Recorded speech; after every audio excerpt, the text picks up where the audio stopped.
Shalom, Bapak Ibu. Di kesempatan ini saya akan mengupas tentang proses terbentuknya kanon Perjanjian Lama, Bapak Ibu ya. Ini penting karena disinilah muncul perbedaan besar antara kaum Yahudi, Katolik, dan Protestan, terutama soal kitab Deuterokanonika atau Apokrifa di dalam istilah Protestan. Kita akan lihat dari awal sejarahnya agar jelas dan berurutan, Bapak Ibu. Kita mulai dengan asal-usul dari kanon Yahudi, Bapak Ibu ya. Dimulai dari Musa ini. Menurut tradisi Yahudi, proses pengumpulan firman Tuhan itu dimulai sejak Musa menulis segala perkataan Tuhan itu. Keluaran 24 ayat 4, Bapak Ibu. Kitab Taurat atau Pentateuch, yaitu dari Kejadian sampai dengan Ulangan, itu menjadi fondasi pertama dari kanon, Bapak Ibu. Dilanjutkan oleh para nabi dan penulis-penulis sejarah ini ya. Setelah Musa, tulisan-tulisan lain itu ditambahkan, Bapak Ibu. Yosua, Samuel, raja-raja, Tawarikh, mencatat sejarah umat Allah ini ya. Para nabi besar dan kecil juga menulis ya, berisi nubuat-nubuat, teguran, dan pengharapan Mesias ini. Mazmur, Amsal, dan tulisan-tulisan hikmat lainnya menjadi doa dan refleksi dari umat Allah. Secara bertahap, seluruh tulisan ini diakui sebagai firman Tuhan oleh komunitas Israel pada waktu itu, Bapak Ibu. Nah, pembagian tradisional dari Yahudi, ya, Alkitab Ibrani atau Tanakh itu terbagi menjadi 3 bagian. Ya. Tanakh, T-A-N-A-K-H, T-A, bagian Torah atau Taurat. Ini artinya hukum. Isi utamanya lah Kejadian sampai dengan Ulangan itu ya. N-A, bagian Nevi'im ini ya. Artinya para nabi. Isi utamanya adalah Yosua, raja-raja, Yesaya, Maleaki ya. Dan KH ini bagian Ketuvim ya. Artinya tulisan ini ya. Isi utamanya adalah Mazmur, Amsal, Ayub, Kidung Agung, Pengkhotbah dan lain-lain. Itu Bapak Ibu ya. Ini sesuai dengan kata-kata Yesus sendiri. Segala yang tertulis tentang aku di dalam Taurat Musa, kitab para nabi dan kitab Mazmur harus digenapi. Lukas 24 ayat 44 ini Bapak Ibu. Jadi Yesus sendiri mengakui pembagian kanon Yahudi ini Bapak Ibu. Nah, bagaimana penutupan kanon Yahudi ini? Artinya tidak bisa lagi ada kanon-kanon lain ditambahkan Bapak Ibu. Setelah pembuangan Babel, sekitar 400 sampai 300 Masehi, ini Bapak Ibu, sebelum Masehi, maaf. Pada masa Esra dan Nehemia, kitab-kitab suci itu dikumpulkan kembali dan dibacakan kepada umat ya. Nehemia 1, Nehemia 8 ayat 1 sampai 8 Bapak Ibu. Tradisi Yahudi itu menyatakan bahwa Esra lah yang menegaskan kembali kanon Taurat dan bukan para nabi ya. Setelah masa Maleaki, nabi terakhir kurang lebih 400 sebelum Masehi, tidak ada lagi nabi yang diakui di Israel Bapak Ibu. Karena itu muncul ungkapan Yahudi, roh nubuat telah berhenti di Israel. Artinya periode pewahyuan dianggap telah selesai dan kanon sudah tertutup ini. Nah, patokan yang lain ya untuk penutupan kanon Yahudi ini adalah Konsili Jamniah atau Yufne sekitar tahun 90 Masehi ini Bapak Ibu. Sesudah Bait Allah hancur, kurang lebih 70 Masehi, para nabi Yahudi berkumpul di Jamniah, di Yufne ini, untuk menegaskan kembali kitab-kitab suci Yahudi. Ini. Kanon mereka mencakup 24 kitab ini, yang sebenarnya sama dengan 39 kitab PL Protestan, hanya berbeda cara pengelompokannya Bapak Ibu. Contohnya adalah 1 dan 2 Samuel dihitung sebagai satu kitab ya. 12 nabi kecil dihitung satu kitab ini. Jadi Esra dan Nehemia kitab Esra dan kitab Nehemia dihitung satu kitab. Nah, baru kemudian muncul Septuaginta atau LXX, Bapak Ibu, ya. Sumber perbedaan ininya. Apa itu Septuaginta, Bapak Ibu? Septuaginta adalah terjemahan Alkitab Ibrani ke dalam bahasa Yunani, Bapak Ibu. Dilakukan di Alexandria, Mesir, sekitar abad ketiga sampai abad kedua sebelum Masehi. Disebut juga LXX, karena dikerjakan oleh 7 penterjemah, 72 tepatnya. Terjemahan ini sangat penting, Bapak Ibu, karena dunia Yunani adalah bahasa umum, Koine Greek, ya. Banyak orang Yahudi diaspora tidak lagi menguasai bahasa Ibrani, makanya perlu ini. Mengapa Septuaginta itu berbeda, Bapak Ibu? Versi Yunani ini menyertakan beberapa kitab lain yang tidak ada di dalam kanon Yahudi. Seperti Tobit, Yudit, kebijaksanaan Salomo, Yesus bin Sirak atau Ecclesiasticus, Baruk 1 dan 2 Makabe, juga tambahan kitab Esther dan Daniel. Tambahannya, bukan kitab Esternya, tapi tambahannya. Kitab-kitab ini kemudian disebut Deuterokanonika oleh Katolik atau Apokrifa oleh orang Protestan, Bapak Ibu. Nah, sekarang hubungannya antara gereja mula-mula dengan Septuaginta, Bapak Ibu. Ketika gereja Kristen lahir, bahasa Yunani adalah lingua franca, dan Alkitab yang mereka pakai adalah Septuaginta atau LXX tadi, Bapak Ibu. Karena apa, Bapak Ibu? Ketika penulis Perjanjian Baru mengutip Perjanjian Lama, kurang lebih 90% kutipan itu berasal dari Septuaginta, bukan dari teks Ibrani Masoretik. Gereja mula-mula pun menganggap Septuaginta sebagai firman Allah yang sah ini. Contohnya, Ibrani 10 ayat 5. Itu mengutip Mazmur 40 ayat 6. Dari versi Yunani, bukan dari versi Ibrani. Nah, ini sampai ke perkembangan dari gereja mula-mula. Era gereja mula-mula, Bapak Ibu.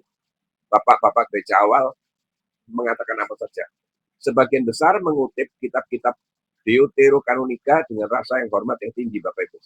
Contohnya, Clemens dari Roma mengutip kebijaksanaan Salomo. Origen, Athanasius, dan Agustinus menganggapnya berguna untuk umat dan untuk moral, pendidikan moral, Bapak Ibu. Namun ada perbedaan pandangan antara timur, yaitu Yunani, dan barat, yaitu grup Latin, tentang status kitab-kitab itu.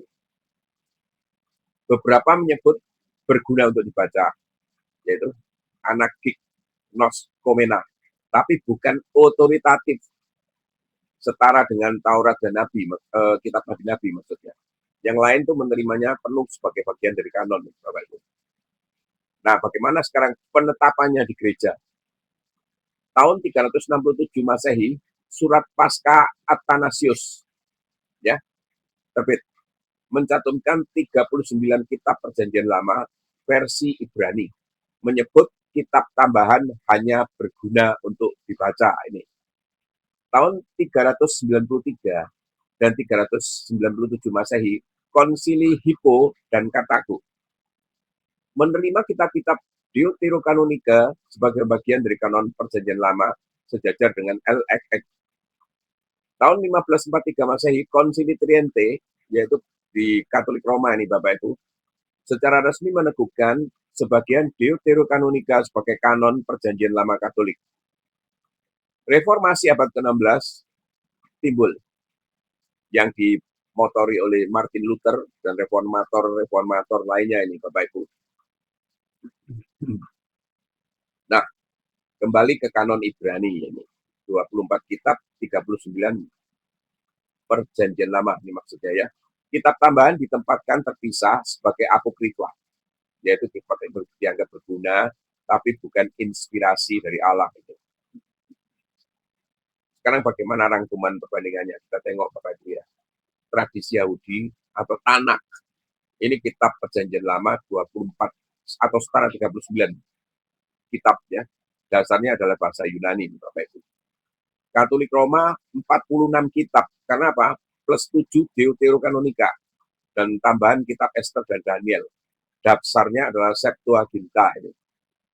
Ortodoks Timur 49 sampai 51 kitab Perjanjian Lama. Tambahan lagi misalnya 3 Makabe, Mazmur 151. Dasarnya tradisi Yunani nih Bapak Ibu. Nah, Protestan 39 kitab Perjanjian Lama sampai sekarang. Inilah yang disebut kanon Ibrani atau Masoretik Bapak Ibu. Jadi kesimpulan teologisnya Bapak Ibu, Perjanjian Lama itu diakui pertama kali oleh bangsa Israel dan Yesus sendiri meneguhkan struktur dasarnya. Ini bisa Bapak Ibu baca ya di Lukas 24 ayat 44 enggak salah. Coba aja ya. Nah, Septuaginta itu menjadi jembatan antara iman Yahudi dan iman Kristen dan dipakai secara luas gereja mula-mula pada saat itu. Gereja Katolik dan Ortodoks itu melanjutkan tradisi LXX yang membuat Deuterokanonika ini Bapak Ibu. Reformasi Protestan memilih kembali ke kanon Ibrani untuk menjamin kesesuaian dengan kitab yang diakui Yesus dan para nabi. Ini perbedaan jumlah kitab suci tidak berarti perbedaan inti iman Bapak Ibu ya, karena semua mengakui 39 kitab utama Perjanjian Lama dan 27 kitab utama Perjanjian Baru Bapak Ibu. Nah, hubungan antara otoritas Alkitab, tradisi gereja di dalam memahami kanon bagaimana? Ini penting karena sering muncul dua ekstrim pandangan Bapak Ibu. Ada yang berkata gereja lah yang menentukan Alkitab ya. Terus ada pula yang berkata gereja tidak punya peran apa-apa, hanya Alkitab yang berotoritas. Keduanya tidak sepenuhnya benar Bapak Ibu. Mari kita lihat keseimbangan yang diajarkan sejarah gereja dan teologi Alkitab Bapak Ibu. Pandangan pertama Bapak Ibu mengatakan bahwa Alkitab dan gereja itu saling berkaitan secara organis Bapak Ibu. Alkitab dan gereja tidak lahir terpisah ya. Yang satu melahirkan yang lain, tapi juga diteguhkan olehnya. Contoh, firman Allah melahirkan gereja. Gereja mula-mula lahir karena pemberian firman Allah. Iman timbul dari pendengaran dan pendengaran oleh firman Kristus ya. Roma 10 ayat 17. Rasul-rasul memberitakan Injil, gereja percaya, dibaptis, dan komunitas Kristen terbentuk. Jadi gereja adalah buah dari firman. Gereja mengenali firman Allah. Namun setelah gereja berdiri, Tuhan juga mempercayakan kepada gereja tugas untuk memelihara, menafsirkan, dan menegaskan mana yang sungguh-sungguh firman-Nya.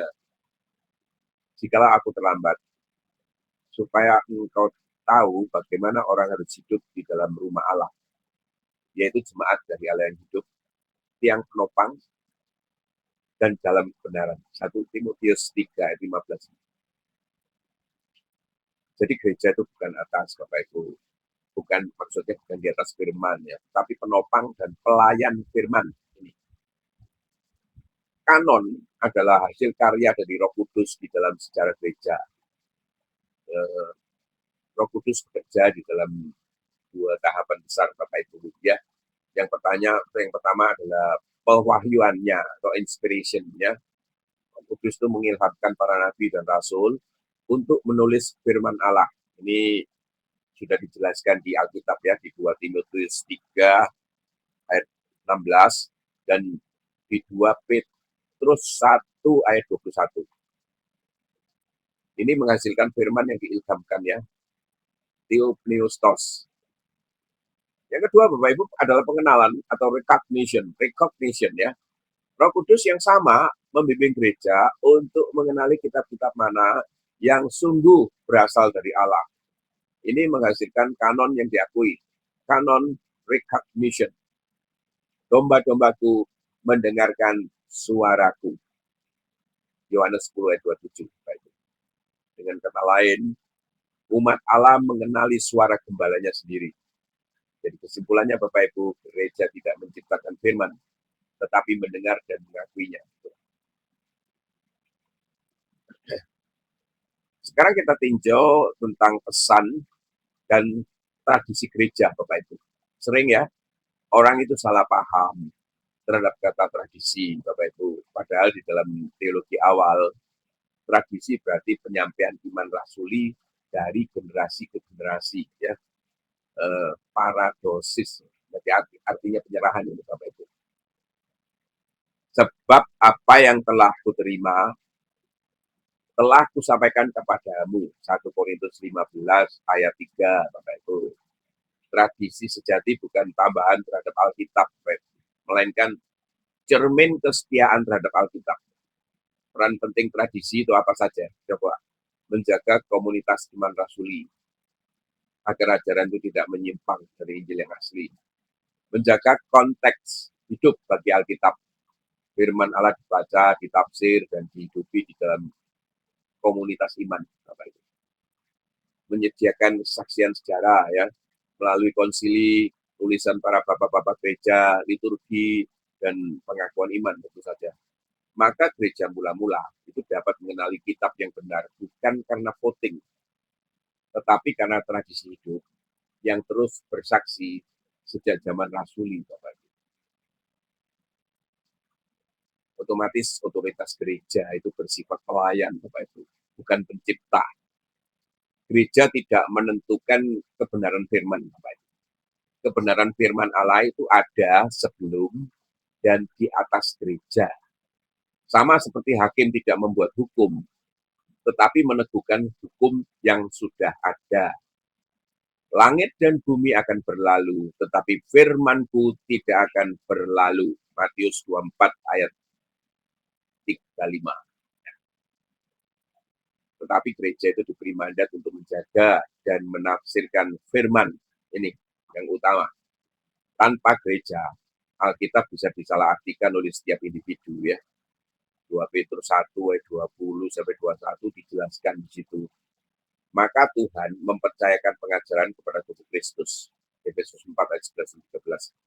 Sejarah membuktikan gereja melestarikan naskah-naskah asli, menyalin dan menerjemahkan Alkitab ke berbagai bahasa, dan meneguhkan kanon di bawah pimpinan Roh Kudus ini. Jadi gereja bukan pembuat hukum, tetapi pengawal kebenaran, Bapak Ibu. Pandangan teologisnya dibagi menjadi 3 tradisi besar, ya, Bapak Ibu, ya. Pertama itu tradisi Katolik Roma ini. Gereja di bawah bimbingan Roh Kudus itu memiliki otoritas untuk menegaskan kanon dan menafsirkan Alkitab secara sah. Alkitab dan tradisi adalah 2 sumber wahyu yang saling melengkapi, Bapak Ibu. Kalau di tradisi Ortodoks Timur, kanon adalah bagian dari tradisi suci yang hidup. Gereja menegaskan, bukan menciptakan. Otoritas Alkitab diakui di dalam konteks komunitas iman. Nah, di tradisi Protestan, Alkitab saja, sola scriptura, Bapak Ibu, adalah otoritas tertinggi iman dan moral. Namun gereja diakui sebagai alat Allah untuk menyerah, untuk menafsirkan firman. Jadi meski berbeda penekanan, ketiganya itu sepakat bahwa kanon Alkitab diakui oleh gereja karena Roh Kudus bekerja di dalam tubuh Kristus ini. Nah, sekarang kita sampai pada hal yang terakhir, ya, kesimpulan utama, Bapak Ibu. Pertama, Alkitab memiliki otoritas ilahi di atas gereja. Gereja tunduk pada firman, bukan sebaliknya. Ini sudah saya katakan tadi. Namun gerejalah yang menyoroti dan menegaskan kanon itu.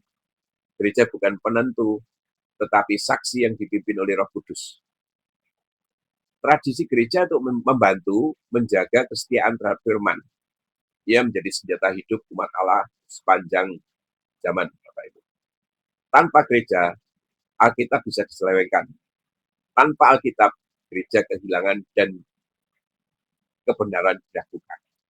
Firman-Mu adalah kebenaran, Yohanes 17 ayat 17. Jemaat adalah tiang penopang dan dasar dari kebenaran itu, 1 Timotius 3 ayat 15. Maka, kanon Alkitab berdiri di atas gereja, tetapi dikenali melalui gereja dan diteguhkan oleh Roh Kudus di dalam gereja. Amin Bapak Ibu. Semoga Tuhan memberkati.